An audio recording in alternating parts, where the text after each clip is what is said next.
नमस्कार बंधु, स्वागत आपको मोर ये नुआ अध्याय को। तो आज आम ये अध्याय जानिबा सर्वभय निवृत्ति मंत्र। आज आम ये अध्याय जानिबा सर्वभय निवृत्ति मंत्र।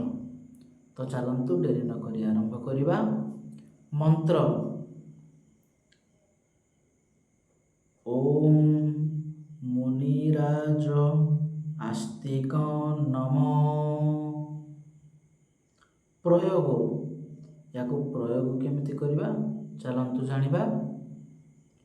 प्रयोग घरे सर्प रहिथिबार जानी पारिले एवं सर्प भय निरंतर लागी रहिले उक्त मंत्रोच्चारण करिले मंत्र पाठक को सर्प आक्रमण करिब नाही एवं सर्प अन्यत्र चलीजीव।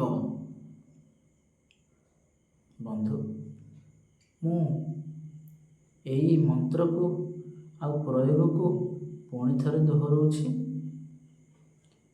मंत्र ओम मुनिराज आस्तिक नमः।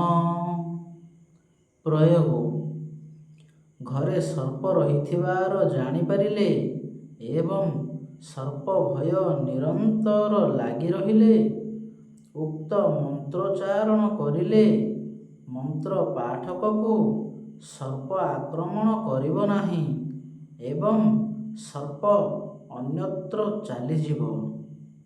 बंधु आज आम जानिले सर्व भय निवृत्ति मंत्र।